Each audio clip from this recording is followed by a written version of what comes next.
Welcome to another edition of Restore the Floor with Evan Jenkins. I'm Stoney. You have a good holiday? It was great. Got to play golf. I was healthy. Can't complain. And I had a day off of work. That's a beautiful thing. Absolutely. Now, the NBA 2K24 Summer League begins Friday in Las Vegas. We'll get to that in a second. But July 1st, actually, it started at 6 o'clock on Friday, June 30th. NBA free agency. Now, nothing's official yet. Nothing has been signed, but we know what's going to happen with everything. And there wasn't a lot of craziness going on when it came to the Detroit Pistons. I know a lot of us, in a weird way, were hoping they'd get Cam Johnson, but we knew pretty much that unless the Pistons went completely nuts with an offer, that Brooklyn was going to match it. And quite frankly, I'm not sure if I would have paid $28 million a year for him either. Yeah, $108 million contract for 4 years is a lot for a guy that played 30 games last year. Yeah. He hasn't played a full season. His game's nice when he's out there, but you need to be out there. And as Piston fans, we understand that with Cade Cunningham. So, I don't mind that they didn't go. I think it's an overpay for him. Right. In 2 years, it's probably going to be a run-of-the-mill NBA contract, but I'm kind of glad that they didn't go that route, because if you ask me, that kid's kind of set up for failure here in Detroit if he doesn't play 75 games or average 19 and 7. You know what I mean? There would be very high expectations. So we're going into the season with pretty much the same team with a couple new additions. As of now, yes. Now, we would be hypocritical if we said, oh, they should have got spent money on, this guy, because we criticized, looking back, what they had money to spend. They just spent it back in the day on Charlie V and Ben Gordon. Now, the Joe Harris situation. All right. So they got 2 second-round picks and Joe Harris. Look, Joe Harris is a terrific shooter when healthy. And I assume he's healthy. Even when he's not healthy, his defense, which is a major problem here, as we've talked about with various coaching staffs, is not very good. But what it does allow, and his contract is kind of high for what he will bring you, but it's 1-year deal. You can peddle him at the deadline if you want, or just lose him, whatever, is the fact that when you have him, Burks, and Bogdanovich, you would think, and still there's plenty of time before the season even starts, or at the deadline sometime during the season, you will be able to trade one of those 3 and get an asset for such player. You would think and hope that Weaver would be able to do that. Yeah, when the move initially happened, I said to myself, what are they doing here? Right. I'm trying to figure out what they're doing, but then you become level-headed and you try to look at it from the outside in and not try to be so close. And I think it's exactly what you said, because my first initial thought was Joe Harris will be great on a competing team, not this team. Right. And so you think about it, at the trade deadline, if he's healthy, that's where he'll end up being, is on a competing team, in my opinion. Right. One of those 3 will be dealt. Him, Bogdanovich, or Burks, maybe all 3, right? If they excel to where we think they could, right? For instance, if Miami, I don't know what their cap situation will be like if they make the Lillard trade and they get rid of Hero and Duncan Robinson. They've already lost Strus to free agency.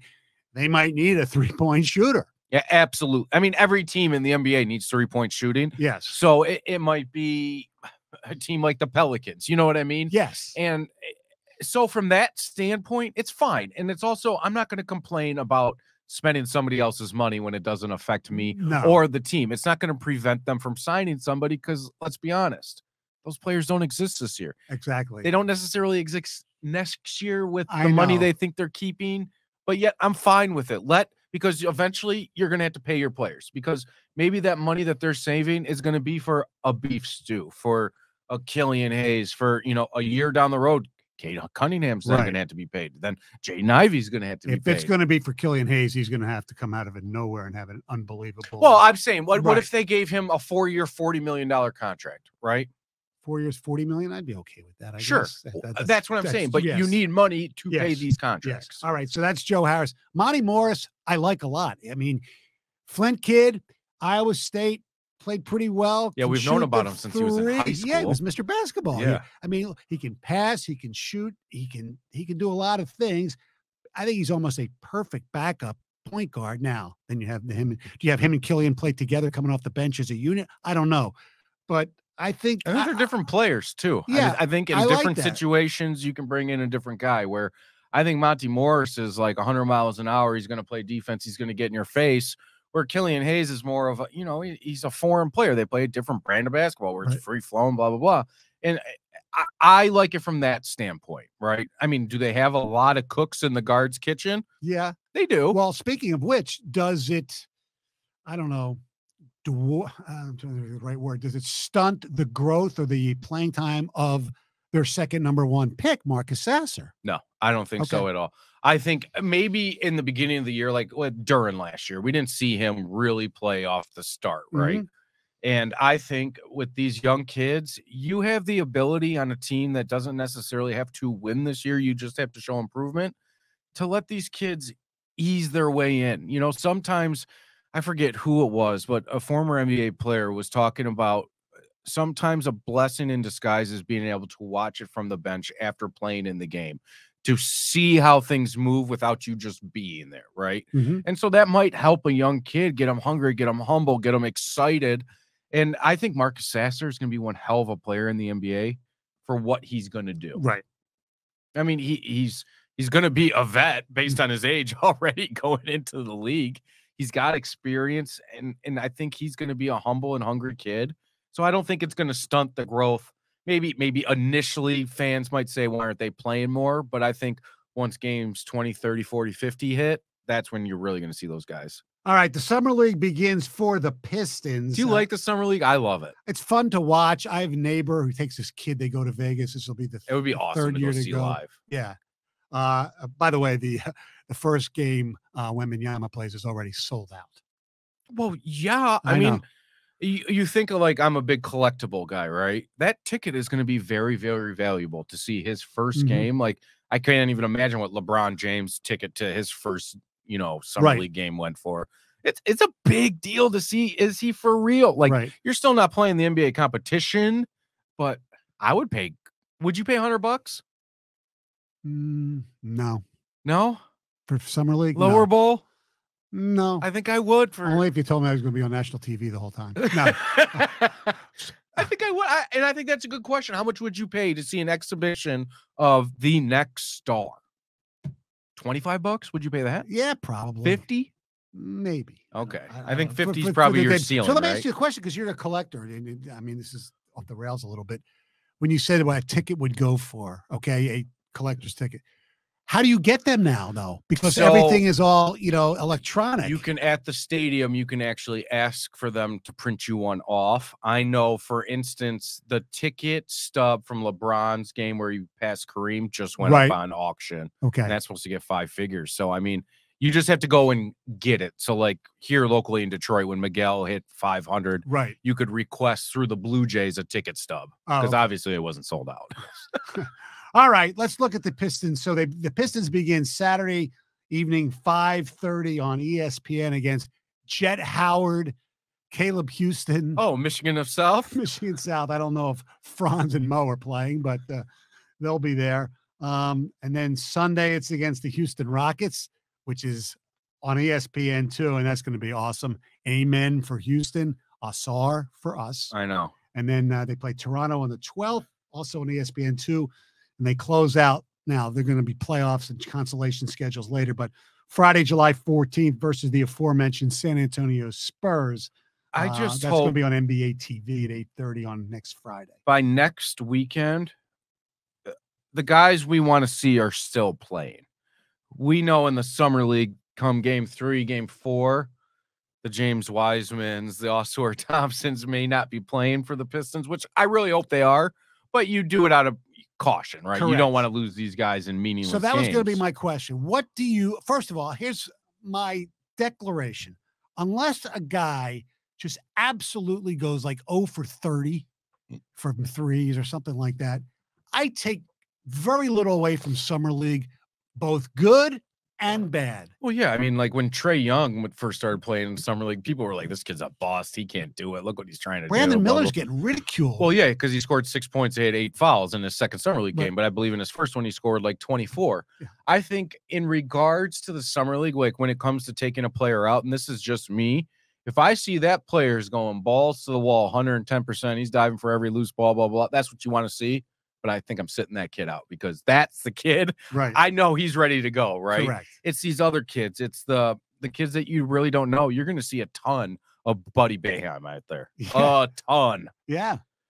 Duran, I mean, you would think, okay, so like the Pistons are actually playing on the summer league. You have James Wiseman, you have Thompson, you have Sasser, you have Livers, you have Ivy, and you have Duran. That's 6 dudes that are going to play for the Detroit Pistons this year. I was a little shocked that I saw Wiseman, that I saw, Duran and Ivy. I'm actually glad I'm seeing Wiseman because he needs reps. Sure. Go dominate. Just go dominate out there because that's what I want to see.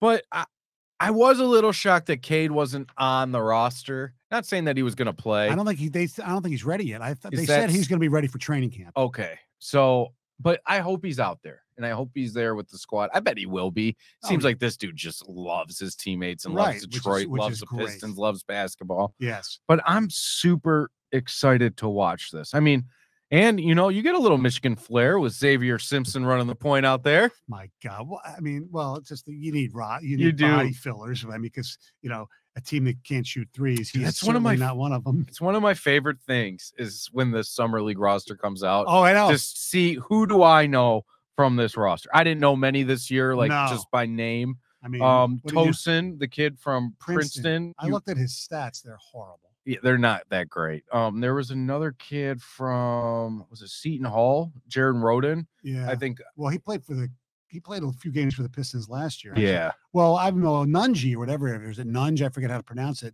who played at Xavier. I remember seeing That's him. the kid. Yeah. Jack. Yeah. Nunge. Yeah. Nunge. Big 48. white, big 6'11" white guy. Just we need another big. A lot of size though on this squad. You got 6'10", 6'11", 6'11", 7 foot. Yeah. I'm ready, man. I'm ready. You're right. Don't put too much into this. Right. Is Joey Hauser is going to be playing for the Jazz, right? Yeah. And I saw on some team, I think it might have been Indiana. I don't remember. Eli Brooks. Yeah, he's out there. You know who's still playing in the frickin' summer league? He left Michigan early after a year. He was drafted by the Bucks. But DJ Wilson has to be going into like his 6th or 5th year. It's weird. I never thought he should have come out when he came out, and then all of a sudden, first round pick, right? I mean, and who am I to judge? Because the kid's made millions of dollars. Yes. And listen, I would give my left leg to sit at the end of an NBA bench. It's been a dream of mine since as long as I could dream. Yeah. I mean, obviously, I'm not that blessed when it comes to basketball, and so I'm not going to hate on it. But no. And good for him. You know what I mean? Like a kid, he don't necessarily have to go there, but he's still willing to prove his worth. And I really appreciate that. But what I really love about this team is the coaching staff. Jared Jack, baby. Well, Will Bynum wasn't available for the former Georgia Tech players for 100, Alex. And Nate McMillan's kid, Jamel McMillan. Yeah. Arizona State. Assistant there or played there. I don't remember. It's just going to be fun to watch basketball again. I mean, I remember years and years ago when Lou Williams out of high school was playing and I was like, this kid can actually play. And it ended up. So you will find some kids that can really play out of What do you expect and hope to see from Asar Thompson? Confidence. Yeah. I think that's the biggest thing for me is not putting your head down after a miss, just things that you might see out of a young player, getting down on himself, whatever. Confidence is mine. Like you said, if you go 0 for 10, but you still score 12 points and those are off of free throws or whatever, and you get to the line. And if they're good shots, I don't know, I don't mind. And I guess that's what his knock was that he wasn't a great shooter coming out of, overtime elite. And that's what I want to see. I want to see just confidence. Just show me that you belong. You know what I mean? That's it. That I don't need to see 25 points. I don't need stat lines. I just want to see that. Get the ball, go to the rim. Like that's where he excels, right? His athleticism. Summer league is for guys like, by the way, like Antoine Davis. He should I excel. think he's Portland, I believe he signed with, if I'm not mistaken. He should go out there, but that's and you wonder with a kid like that, right? Is he going to try too hard to take too many shots? And that's what I wonder. And what does the coaching? But we don't know. Maybe the coach is telling that kid, "Hey, green light, buddy. Yeah, you see it, go for it. Now, don't take a stupid shot with somebody in your face. But if you believe you're open, shoot it." And I think that's the NBA today. Yes. All right. Next week, we'll give you our opinions on the first look at the Pistons #1 draft choice and some of the other guys.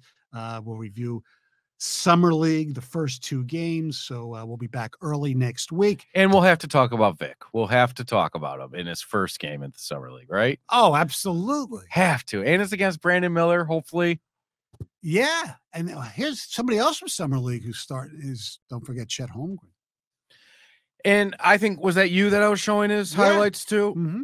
The kid's going to be, I mean, if he stays healthy, he's unique. They called him a unicorn right off the rip out of Gonzaga. And, you know, people like your old radio partner want to rip Gonzaga for who they play. But I don't care where you went to college. If you can play in the league, it looks like this kid he's just a basketball player. That team is going to, if he's good, Giddy, SGA, Dort is really good. They have a very bright future. Yes, they do. Sam Presti.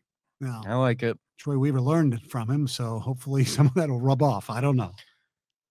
I mean, I haven't seen it yet. Stoney, do they have to win at least 35 games this year, right? They have to win half. We said they won 17. They got to double their wins. All right, so 34. Yeah, I was off by a little bit. Well, that's fine. Yes, they have to. Yes, you need to for me to really believe, like the whole let Troy cook thing. Yes, I might be taking some pans away from him this year if he doesn't get to that win total. All right, next episode coming up next week. Thanks for listening.